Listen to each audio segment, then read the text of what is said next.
It's another topic that is like very sensitive, but it's not talked about as much, is casual relationships that exist in this nice age group that we're in. So yeah, I'm just gonna say good things about us. So people engage in physical relationships today, and what they lack is a lot of emotions. And we want to know if it's opinion, I mean your opinion on it, and whether people do it by choice. Is it healthy? Is it, what to make of it? Can I tell you a joke? Yes, please.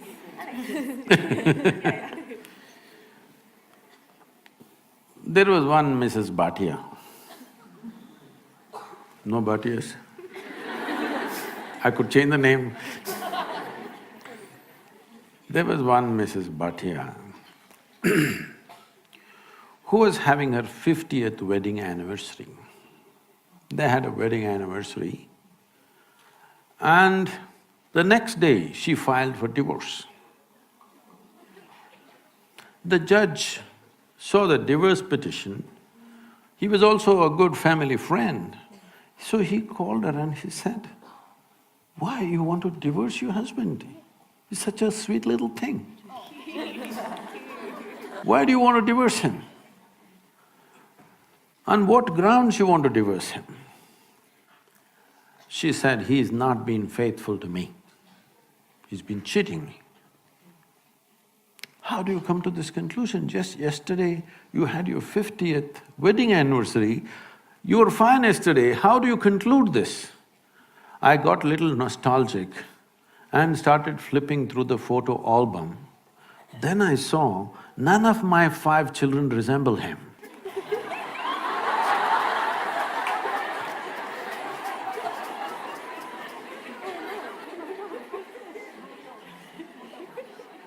So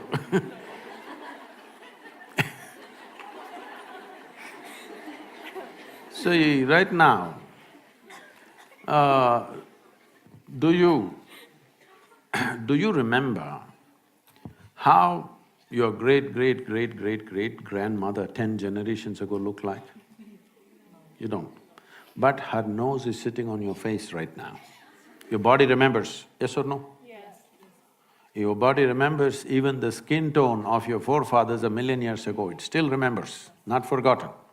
So what you're calling as my body is an enormous amount of memory, isn't it? What you carry in your brain as memory is minuscule. What you carry in your body, there is evolutionary memory, there is genetic memory, there is karmic memory, there are articulate and inarticulate levels of memory. There is so much memory. You think you know how to walk right now, please understand, only because your body has built up that memory. If your body forgets, you won't be able to walk.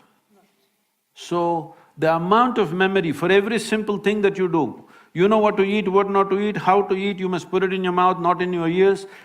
This may look funny, but you would not know if you don't remember. So your body is a repository of tremendous amount of memory and it's picking up all the time. If you walk from here to here, there may be 50 different kinds of mild smells. You may not consciously notice, but the body is picking it up and it recognizes. All the time it's recognizing, that's how you know what is good smell, what is bad smell, this is this smell, that is… You recognize the different aspects of sound, smell, this, that, because constant recognition is happening. So this body memory, traditionally in this culture, we call this as runanubandha. That means physical memory that you build.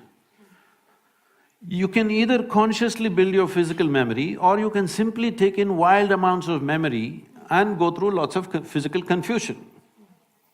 So wherever there is impact, I don't know if you still have these things, maybe in your generation is gone, but still there will be people in Bangalore city. If you ask them to… if you try to give them salt, they won't take it, they'll say, keep it there.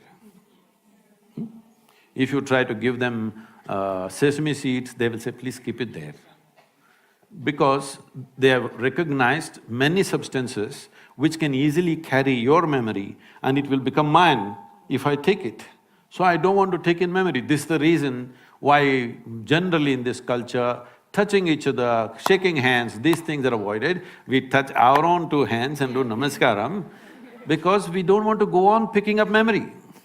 Because if I as much as touch this memory, it remembers. You try this with 4 of your friends, you touch their hands. Don't try to consciously remember, every day touch their hands, forget about it. Tomorrow, if that person comes and touches you, you know it's this hand, isn't it? So the body remembers, it's not the mind. The physical body remembers, this is called as runanubandha. When there is a sexual interaction or there is any kind of intimacy which involves thought, emotion and body, the amount of memory that is left in your system is very big.